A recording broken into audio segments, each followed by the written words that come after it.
അപ്പോൾ ഈ നേരത്തെ ഈ ഡയറക്ടേഴ്സ് അപ്രോച്ച് ചെയ്യുന്ന കാര്യത്തിൽ ഗോവിന്ദൻ തന്നെ പറഞ്ഞു ഒരു ഇമേജ് GP എന്ന് പറഞ്ഞൊരു ഇമേജ് ഈ പെൺകുട്ടികൾ കുറച്ച് ഫ്ലേർട്ടാണ് എന്നൊരു ഇമേജ് വന്നിട്ടുണ്ട്. ശരിക്കും വാട്ട് റിയൽ GP ഈസ് എന്ന് പറഞ്ഞാൽ അങ്ങനെ ഒരു അടുത്തറിയാവുന്ന കുറച്ച് പെൺകുട്ടികളൊക്കെ പറഞ്ഞിട്ടുണ്ട് ഭയങ്കര ഡീസൻ്റ് ആണ് നാളെ. അല്ല ബീയിങ് എ ഫ്ലേർട്ട് ഇൻഡീസെൻസി ആണെന്ന് എനിക്ക് തോന്നിയിട്ടില്ല. You enjoy flirting. ഞാനൊരു ഫ്ലേർട്ടാണ്. ഞാൻ ഈ ഡീഫോ ഡാൻസിൽ കാണുന്ന ആരാണോ അത് തന്നെയാണ് ഞാൻ. അത് എനിക്ക് ഒരിക്കലും അതൊരു ഇൻഡീസെന്റ് ബിഹേവിയർ ആയിട്ട് ഫീൽ ചെയ്തില്ല. എന്ന് പറഞ്ഞാൽ ഞാൻ ആരും ഉപദ്രവിക്കാനൊന്നും പോകാറില്ല. ഞാൻ ഫ്ലേർട്ട് ചെയ്യുന്നത് എനിക്ക് അറിയുന്ന ആൾക്കാർ മാത്രമായിട്ടാണ്. അതാണ് എൻ്റെ ഒരു പെക്യുലാരിറ്റി. എന്ന് പറഞ്ഞാൽ എനിക്ക് പുതുതായി കാണുന്ന ഒരു പെൺകുട്ടീനെ ആയിട്ട് ഞാൻ ഫ്ലർട്ടീഷ്യസ് ആയിട്ട് സംസാരിക്കാനൊന്നും പോകില്ല. എനിക്ക് ഭയങ്കര അടുത്തറിയുന്ന എൻ്റെ ബെസ്റ്റ് ഫ്രണ്ട് ആയിട്ട് ഞാൻ അവളെ സ്വീറ്റ് ഹാർട്ട് ഡാർലിംഗ് അവളുടെ സൗന്ദര്യത്തെ വർണ്ണിക്കും. ഓക്കെ, കാരണം എന്താണെന്ന് വെച്ച് കഴിഞ്ഞാൽ എന്നെ കൃത്യമായിട്ട് അറിയാം. ഞാൻ ഈ പറയുന്നത് വേറൊന്നും ഉദ്ദേശം വെച്ചിട്ടല്ലെന്നും അറിയാം. ഞാനിത് പറഞ്ഞു കഴിഞ്ഞാൽ ഏതൊരു എപ്പോഴും ആ കുട്ടിക്ക് അറിയാം. അപ്പൊ ബേസിക്കലി അല്ലെങ്കിൽ തെറ്റിദ്ധാരണകൾ വരും. എനിക്ക് എന്ന് പറഞ്ഞു കഴിഞ്ഞാൽ ഞാൻ ആ കുട്ടിയെ ഇഷ്ടപ്പെടുന്നോ, പിന്നെ അത് ബുദ്ധിമുട്ടാവും. എന്റെ പോലെ ഒരു വ്യക്തിക്ക് സത്യം പറഞ്ഞു കഴിഞ്ഞാൽ അങ്ങനത്തെ കാര്യങ്ങളൊക്കെ ബുദ്ധിമുട്ടാണ്. പിന്നെ എനിക്ക് ഫീൽ ചെയ്തെന്ന് അറിയോ, എന്നെ ഇതൊന്നും ബോധർ ചെയ്യാതിരിക്കാനുള്ള കാരണം ഞാൻ കോളേജിലാവുമ്പോഴും ഇതുപോലെയായിരുന്നു. എന്റെ ക്യാരക്ടർ മാറ്റിയില്ല എന്ന് പറഞ്ഞു കഴിഞ്ഞാൽ എനിക്ക് ഇതും എന്റെ ക്യാരക്ടറാണ്. പിന്നെ കുറച്ചൊരു സീരിയസ് ആയിട്ടുള്ള ഷെയ്ഡ് ഉണ്ട്. അത് വളരെ അപൂർവമായിട്ടാണ് വരാറുള്ളൂ.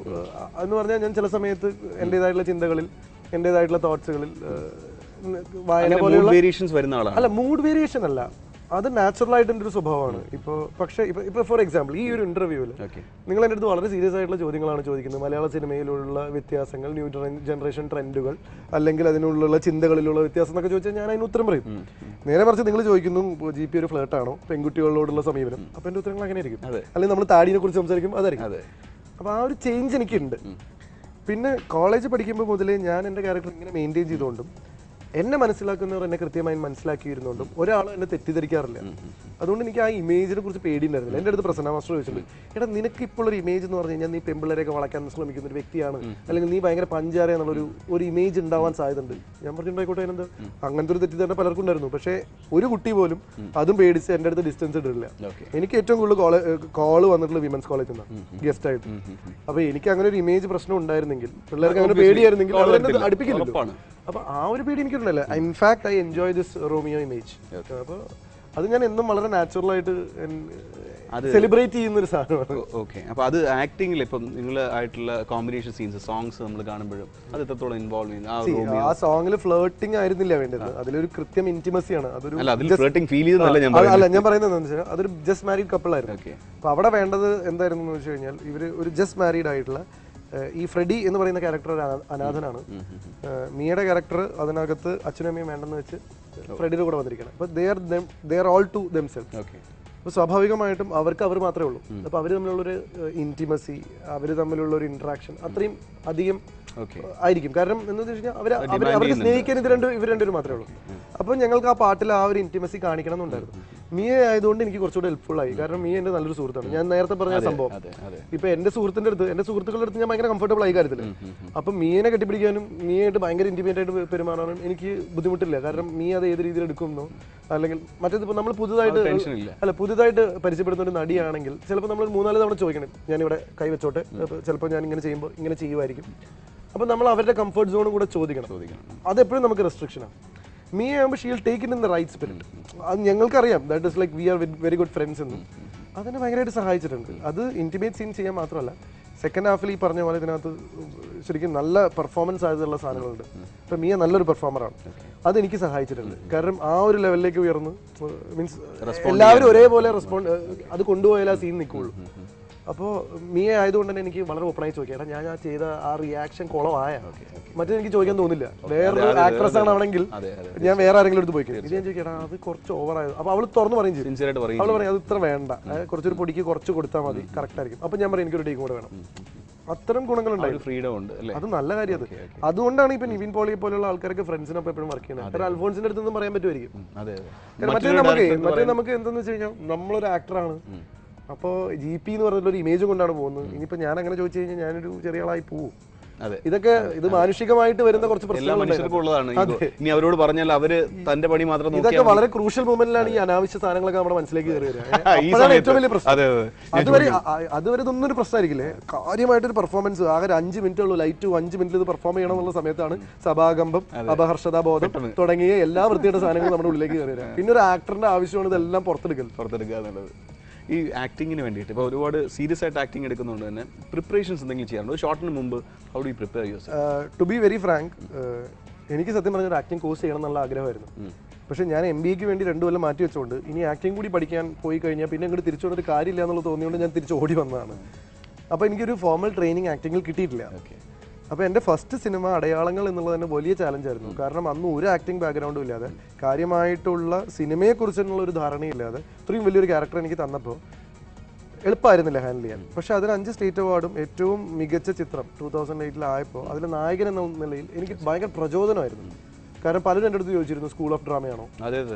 പക്ഷെ ഇതൊന്നും അല്ല, കാരണം എനിക്ക് ഈ മെത്തേഡ് ആക്ടിങ് ഒന്നും അറിഞ്ഞുകൂടാ. അപ്പോൾ എനിക്ക് മനസ്സിലായി MG ശശി എന്നുള്ള ഒരു നല്ല കഴിവുള്ള ഒരാളുടെ സാന്നിധ്യമാണ് എന്നെ അവിടെ അത്ര നന്നാക്കിയത്. അപ്പോൾ കൃത്യമായിട്ടുള്ളൊരു മേൽനോട്ടം ഉണ്ടെങ്കിൽ എന്നിലുള്ള ഒരാളുണ്ടെന്നുള്ളൂ. ആ പെർഫോമറെ ഞാൻ എങ്ങനെ പുറത്തേക്ക് എടുക്കണം എന്നുള്ളതായിരുന്നു പിന്നെയുള്ള സംഭവങ്ങൾ. പക്ഷേ IG ഡാഡിക്കൂളൊക്കെ ചെയ്യുമ്പോൾ വലിയ സെറ്റും വലിയ സെറ്റപ്പും വലിയ ആക്ടേഴ്സും ആയതുകൊണ്ട് എനിക്ക് നല്ല പരിഭ്രമം ഉണ്ടായിരുന്നു. ഒരുപാട് സഭാകമ്പത്തോട് കൂടിയിട്ടാണ് ഞാൻ IG അഭിനയിച്ചതും ഡാഡിക്കൂളിൽ അഭിനയിച്ചതും. അപ്പോൾ അടയാളങ്ങളുടെ ലെവൽ ഓഫ് പെർഫോമൻസ് ഒന്നും അതിൽ വന്നിട്ടില്ല. പിന്നെയാണ് ഞാൻ ഒരു അവതാരകൻ എന്നുള്ള രീതിയിൽ എനിക്ക് അവസ്ഥ കിട്ടിയത്. അവിടെ പോയിട്ട് പിന്നെ എന്തും ചെയ്യേണ്ടി വരുന്ന ഒരു അവസ്ഥയാണ് ഇപ്പൊ എൻ്റെ ഒരു അവതരണ ശൈലി എന്ന് പറഞ്ഞു കഴിഞ്ഞാൽ ലൈസൻസ് അല്ലെങ്കിൽ അങ്ങനത്തെ ഒരു ടാസ്ക്, അങ്ങനത്തെ ഒരു മാനേഴ്സ് ആണ്. അപ്പോൾ ഈ നമുക്ക് ഈ കോളേജിൽ റാഗ് ചെയ്യുമ്പോൾ നമ്മൾ ഭയങ്കര ധൈര്യം വരുന്ന പറയില്ലേ, അതേപോലെ ഒരു അവസ്ഥയിലേക്ക് ഞാൻ എത്തി. അപ്പോൾ ഡാൻസ് പേടിയുള്ള ഞാനിപ്പോൾ എവിടെ പോയാലും ഡാൻസ് ചെയ്യാൻ പറഞ്ഞാൽ ഡാൻസ് ചെയ്യുന്നു, അങ്ങനത്തെ ഒരു അവസ്ഥയിലെത്തി. അപ്പോൾ എന്ത് പറ്റിയെന്ന് വെച്ച് കഴിഞ്ഞാൽ ഞാൻ കുറച്ചും കൂടെ ആസ് ആൻ ആക്ടർ ഫ്ലെക്സിബിൾ ആയി. വർഷം എന്ന സിനിമയിൽ അഭിനയിച്ചപ്പോൾ മമ്മൂക്ക എൻ്റെ അടുത്ത് പറഞ്ഞു, എടാ ഡാഡി കൂൾ അഭിനയിച്ചതിനേക്കാൾ കൂടുതൽ നീ ഫ്ലെക്സിബിൾ ആയിട്ടുണ്ട്. അതെനിക്ക് ഭയങ്കര പ്രചോദനം നൽകുന്ന ഒരു കമൻ്റ് ആയിരുന്നു. കാരണം അദ്ദേഹം നല്ല എല്ലാ കാര്യങ്ങളും നിരീക്ഷിക്കുന്ന ഒരു വ്യക്തിയാണ്. അപ്പോൾ വെറുതെ അദ്ദേഹം പറയില്ല. ഇപ്പോൾ ബെറ്റർ ആയിട്ടുണ്ട് നിൻ്റെ ഒരു ആക്ടിങ് സ്റ്റൈൽ. ഇപ്പം ഞാൻ കുറച്ചും കൂടെ എന്തൊക്കെ രീതിയിൽ ചെയ്യാം എന്ന് വിചാരിച്ച് തുടങ്ങിയിട്ടുണ്ട്. അപ്പോൾ 32-ാം അധ്യായം 23-ാം വാക്യം ചെയ്യുമ്പോൾ ജോൺ റയാൻ എന്നുള്ളൊരു സാധനം ചെയ്യുമ്പോൾ ഞാൻ എൻ്റേതായിട്ടുള്ള കുറച്ച് സ്റ്റൈലുകൾ കൊണ്ടുവരാൻ ശ്രമിച്ചിട്ടുണ്ട്. അത് ഭയങ്കര ഡ്രാമാറ്റിക് ആണ് കേട്ടോ. എന്ന് പറഞ്ഞാൽ അതൊരു നാച്ചുറൽ സ്റ്റൈൽ ഓഫ് ആക്ടിങ് അല്ല. നാച്ചുറൽ സ്റ്റൈൽ ഓഫ് ആക്ടിങ് എനിക്ക് പറ്റുമെന്ന് കാണിക്കുന്ന സാധനമാണ് ഫ്രെഡി. അപ്പോൾ എനിക്ക് അതിൽ കോൺഫിഡൻസ് ഉണ്ടായിരുന്നു. എന്ന് പറഞ്ഞു കഴിഞ്ഞാൽ ഇവൻ അഭിനയിക്കാൻ കഴിയും എന്ന ആളുകൾ പറയാൻ സാധ്യതയുള്ള ഒരു സാധനമാണ് ഫ്രെഡി എന്നുള്ളത്. ജോൺ റയാൻ എനിക്ക് പരീക്ഷിക്കാനുള്ള ഒരു വസ്തുവായിരുന്നു. കാരണം അത് പാളിപ്പോയാലും ഇവിടെ ഞാൻ കാഴ്ച വെച്ചിട്ടുണ്ട്. ഫ്രെഡി വലിയ കുഴപ്പമില്ലാതെ ചെയ്തു വെച്ച് കഴിഞ്ഞാൽ ജോൺ റയാൻ പാളിപ്പോയി കഴിഞ്ഞാലും ഇവൻ ശ്രമിച്ചിട്ട് പാളിയതാണെന്ന് പറയും. അതുകൊണ്ട് തന്നെ ഞാൻ അതിന് വേറെ പാറ്റേൺ പിടിക്കാൻ നോക്കി. പക്ഷെ ഏറ്റവും രസം എന്താണെന്ന് വെച്ച് കഴിഞ്ഞാൽ ഇതൊക്കെ ഞാൻ സ്വയം ഉണ്ടാക്കുന്നതാണ്. ഡയറക്ടേഴ്സിന് കുറച്ച് എക്സെൻട്രിക് ആവണമായിരുന്നു, കുറച്ച് ഡ്രാമാറ്റിക് ആവണം. അവര് ഫീഡ്ബാക്ക് തരുമായിരുന്നു. കാരണം എന്താണെന്ന് വെച്ചാൽ അവർ ഭയങ്കര ക്ലിയർ ആയിരുന്നു കാര്യങ്ങൾ. ഇപ്പൊ ഫ്രെഡി ചെയ്യുമ്പോൾ അവരുടെ ഒറ്റ കാര്യം അവർ നോക്കിയിരുന്നു, ഞങ്ങൾക്ക് GP ചേട്ടനെ വേണ്ട. അപ്പൊ ഈ അഭിനയിക്കുമ്പോൾ GP ചേട്ടൻ കയറി വന്നാൽ ഞങ്ങൾ കട്ട് വിളിക്കും. ഇപ്പൊ GP ചേട്ടൻ്റെ ഓവർ ആയിട്ടുള്ള അനിമേറ്റഡ് ആയിട്ടുള്ള സ്വഭാവം, ഓവർ ആയിട്ടുള്ള ചിരി, ഒരു ഒഴുകിയുള്ള നടത്തം, ഇതൊന്നും വേണ്ട. നിങ്ങൾ വളരെ സീരിയസ് ആയിട്ടുള്ള, വളരെ ഇന്റലിജന്റ് ആയിട്ടുള്ള, കുറച്ച് ഒരു പസിൽ സോൾവിങ്ങിന്റെ വളരെ സീരിയസ് ആയിട്ടുള്ള ഒരു ഘട്ടത്തിലാണ്. ജീവൻ മരണ പ്രശ്നമാണ്. അപ്പോൾ അതിൽ കോൺസെൻട്രേറ്റ് ചെയ്താൽ മതി. അതിനാണ് ഞങ്ങളൊരു താടി തന്നിരിക്കുന്നത്. ആ താടിക്ക് കുറച്ച് ബഹുമാനം കൊടുക്കുക. ഇങ്ങനെയൊക്കെയാണ് പിള്ളേർ പറയുക. അപ്പോൾ ഭയങ്കര രസമാണ്. അപ്പോൾ അതെനിക്കൊരു നല്ല എക്സ്പീരിയൻസ് ആയിരുന്നു. ഇനി അങ്ങോട്ട് സിനിമയിലെ സോങ്സ് ബിജിബാൽ ചെയ്തത് എത്ര സോങ്സ് ആണുള്ളത്? 3 സോങ്സ് ഉണ്ട്. കൂടുതലായിട്ട് കണ്ടിട്ടുള്ളത് 3 സോങ് ഉണ്ട്. ഒരു ഓമൽ കൺമണി എന്ന് പറഞ്ഞ് ഞാനും ഈ കൂടി ഇന്റിമേറ്റ് ആയിട്ടുള്ള ഒരു വളരെ രസകരമായിട്ടുള്ള സോങ്, അതാണ് ഏറ്റവും പോപ്പുലർ. പിന്നെ ഒരു നൊസ്റ്റാൾജിക് ഫീലിലുള്ള ഒരു സോങ് ഉണ്ട്, പതിയെ നോവായ് എന്ന് പറഞ്ഞിട്ടുള്ള. അത് സിനിമയിലെ ഒരു മൊണ്ടാജ് രീതിയിൽ വരുന്ന ഒരു സോങ് ആണ്. പിന്നെ ഒരു അപകടം സോങ് ഉണ്ട്, ഞാൻ സ്വയം പാടിയത് എന്ന് പറഞ്ഞു കഴിഞ്ഞാൽ അതിനകത്തൊരു പ്രൊമോ സോങ്. അതൊരു ആവശ്യമില്ലാത്തൊരു സാധനമായിരുന്നു. എന്ന് പറഞ്ഞു കഴിഞ്ഞാൽ 2 സോങ് ആയിരുന്നു. അപ്പോൾ അണിയർ പ്രവർത്തകർ വന്നിട്ട് എൻ്റെ അടുത്ത് ചോദിച്ചു പാടാൻ പറ്റുമോ ചോദിച്ചു. ഞാൻ പറഞ്ഞു ഇപ്പോഴത്തെ അവസരം ഞാൻ എന്ത് ചെയ്യും, അതുകൊണ്ട് പാട്ട് പാടി വെച്ചാൽ ഞാൻ എസ് പറയും. പിന്നെ അവസരം സഹിക്കേണ്ടി വരും നിങ്ങളായിരിക്കും. അപ്പം ഞാൻ നോക്കാം എന്ന് പറഞ്ഞു. അപ്പം ഞാൻ യൂത്ത് ഫെസ്റ്റിവൽ സമയങ്ങളിലൊക്കെ പാടുമായിരുന്നു. അപ്പം അങ്ങനെ പാടി ശീലമുള്ളതുകൊണ്ട് വലിയ ബുദ്ധിമുട്ടുണ്ടായിരുന്നില്ല. പിന്നെ വിജയൻ വളരെ സിമ്പിൾ ആയിട്ടുള്ള ഒരു സോങ്ങാണ് ചെയ്തത്. അപ്പം അങ്ങനെ പാടി ബുദ്ധിമുട്ടുണ്ട്. ക്യൂട്ടായിട്ടുള്ളൊരു സാധനമാണ്. താഴെ വീണുവോ വിണ്ണിൽ നിന്നുമെൻ തലവരക്കുറിപ്പ് പുസ്തകം, താഴെ വീണുവോ വിണ്ണിൽ നിന്നുമെൻ തലവരക്കുറിപ്പ് പുസ്തകം, 8-10 വരികൾ വീതമങ്ങുമിങ്ങുമേടിൽ നിന്നും വായിച്ചതാണ് എൻ്റെ ആകെയുള്ള ധർമ്മസങ്കടം. താഴെ വീണുവോ വിണ്ണിൽ നിന്നുമെൻ തലവരക്കുറിപ്പ് പുസ്തകം. അടിപൊളി. അങ്ങനെ പോകുന്ന വളരെ സിമ്പിൾ ആയിട്ടുള്ള വളരെ രസകരമായിട്ടുള്ള ഒരു സോങ് ആണ്. വിജയേട്ടൻ എന്നെ ഭയങ്കര കംഫർട്ടബിൾ ആക്കി. വലിയ ബുദ്ധിമുട്ടൊന്നും ഉണ്ടായിരുന്നില്ല. അപ്പോൾ അതിൽ ഒരു ലൈൻ മാത്രം പാടാൻ നല്ല ബുദ്ധിമുട്ടായിരുന്നു. അത് ഒരു ടങ് ട്വിസ്റ്റർ പോലത്തെ ഒരു ലൈനായിരുന്നു. അതൊരു എന്താണ്, തീരാത്തൊരീ എൻ യാത്ര ഞാൻ എഴുതുകിൽ അത് പുതിയ പുസ്തകം. ഇതാണ് സംഭവം. ഇത് പാടാൻ ഞാൻ കുറെ വെള്ളം കുടിച്ചു. എഴുതുകിൽ അത് പുതിയ പുസ്തകം. ഇപ്പൊ ശരിയായി. ഞാൻ 17 ടേക്ക് പോയി. ബാക്കിയൊക്കെ 2 ടേക്കിലൊക്കെ ഓക്കെ ആയിരുന്നു. 17 ടേക്ക് പോയി. അപ്പൊ ഞാൻ ആകെ നിരുത്സാഹപ്പെട്ടു. ഞാൻ ഇത് ബുദ്ധിമുട്ടാവുമല്ലോ. അപ്പൊ എന്റെ അടുത്ത് അപ്പുറത്ത് വിജയേട്ടൻ പറയണം, അയാളുടെ ട്രാക്ക് പാടാൻ വേണ്ടി ഞാൻ 12 തവണ പാടി വെക്കേണ്ടി വന്നു. അത് ശരി, പുള്ളിക്ക് തന്നെ. കാരണം എന്നറിയോ, ഇത് ഈ ഹൈ പിച്ചും ആയതുകൊണ്ട് ഈ സ്പീഡിൽ കിട്ടില്ല തുടക്കത്തില്. പിന്നെ പാടി പാടി ശരിയായി. അത് ഞങ്ങൾ ആ പ്രൊമോ വീഡിയോയിലും ഞാൻ കിടന്ന് സ്ട്രഗിൾ ചെയ്യുന്ന സാധനം വീഡിയോ അവരിട്ടിട്ടുണ്ട്. ഓക്കെ.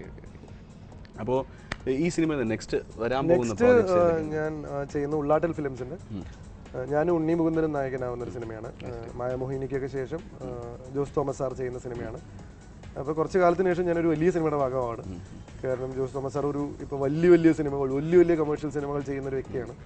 അപ്പോൾ അദ്ദേഹം ഞങ്ങളെ വെച്ച് സിനിമ ചെയ്യുന്നു. പിന്നെ ഉള്ളാട്ടൽ ഫിലിംസും ആണെങ്കിലും അത് ഇപ്പോൾ വെള്ളി മൂവിക്ക് ശേഷം ചെയ്യുന്ന സിനിമ. പിന്നെ സേതുവേട്ടനാണ് സ്ക്രിപ്റ്റ് ചെയ്യുന്നത്. അപ്പോൾ വലിയ ബിഗ് നെയിംസിൻ്റെ കൂടെ ഒരു സിനിമ ചെയ്യാൻ പോകുന്നു. അതിൻ്റെ എക്സൈറ്റ്മെൻ്റ് ആണ്. പിന്നെ അത് തട്ടുപൊളിപ്പൻ പടമാണ്. അത് ഒരു റൊമാൻറ്റിക് കോമഡിയാണ്. ഞാനും ഉണ്ണിയും തമ്മിലുള്ളൊരു ഫ്രണ്ട്ഷിപ്പിൻ്റെ കഥയാണ്. അതാണ് ഇപ്പോൾ ഇമീഡിയറ്റ് സൈൻ ചെയ്തിട്ടുള്ളത്. 3-4 പ്രൊജക്റ്റ് കമ്മിറ്റ് ചെയ്തിട്ടുണ്ട്. കാരണം സത്യം പറഞ്ഞു കഴിഞ്ഞാൽ lot of things are happening. എനിക്ക് ഒരുപാട് സിനിമകൾ എന്നെ തേടി വരുന്നുണ്ട്. അപ്പോൾ എങ്ങനെയാണെന്നറിയില്ല. അതെ, ഒരു കാര്യമുണ്ട്. 2-3 വർഷം മുമ്പാണ് ഞാൻ GPA ആദ്യമായിട്ട് കാണുന്നത് കേട്ടോ. ഒരു ട്രെയിൻ ജേണിയിലാണ് നമ്മൾ പരിചയപ്പെടുന്നത്. അപ്പോൾ ആ സമയത്ത് നമ്പറൊക്കെ എക്സ്ചേഞ്ച് ചെയ്ത് ആ സമയത്തൊക്കെ പുള്ളിയുടെ ഇത് കാര്യങ്ങളിലെ അപ്ഡേറ്റ്സും ഒക്കെ ഉണ്ടായിരുന്നു. പക്ഷെ എനിക്കിപ്പോൾ പേടിയായിരുന്നു തിരിച്ച് വരുമ്പോഴത്തേക്കും ഇതൊക്കെ വലിയ സ്റ്റാറായി. അന്ന് ഗോവിന്ദൻ വിളിച്ചത് ഇന്നിപ്പോൾ GP എങ്ങനെയായിരിക്കും എന്നുള്ളത്. But he still the same. അപ്പോൾ അതുകൊണ്ട് it's happy for us, all of us, TV viewers ആണെങ്കിലും എല്ലാ തരത്തിലുള്ള ഏജ് ഗ്രൂപ്പിലും. അപ്പോൾ അമ്മമാർക്കായാലും അമ്മൂമ്മമാർക്കായാലും GPA ഇഷ്ടമാണ്. എനിക്ക് ഫീൽ ചെയ്തൊരു കാര്യം എന്താണെന്ന് വെച്ചാൽ, പണ്ടാണെങ്കിൽ ഇപ്പം ജാട എന്ന് പറഞ്ഞ സാധനം ഒന്നും അല്ലെങ്കിൽ പോലും എനിക്ക് ഭയങ്കര സഭാകമ്പം ഉണ്ടായിരുന്നു. എന്ന് പറഞ്ഞാൽ ജനങ്ങളായിട്ട് ഇൻട്രാക്ട് ചെയ്യും. അറിയാത്തൊരാൾ നമ്മളെ വന്നിട്ട് സംസാരിക്കുമ്പോൾ എങ്ങനെ ഇൻട്രാക്ട് ചെയ്യും, അതൊക്കെ ഒരു പ്രശ്നമായിരുന്നു. ഇപ്പൊ എനിക്ക് അതൊക്കെ പോയി. ഇപ്പൊ സത്യം പറഞ്ഞാൽ ഇപ്പൊ നമ്മളിന്ന് മൊത്തത്തിൽ എടുത്തോണ്ട് ജനങ്ങളായിട്ട് ഇടപഴകാനും, കൊച്ചുകുട്ടികളൊക്കെ ചെറിയ എനിക്ക് ഏറ്റവും കൂടുതൽ ഫാൻസ് ചെറിയ കുട്ടികളാണ്. ഈ 4 വയസ്സ് 5 വയസ്സുള്ള പിള്ളേരാണ്. അവർക്ക് GP എന്നൊക്കെ വിളിക്കാൻ എളുപ്പമാണ്.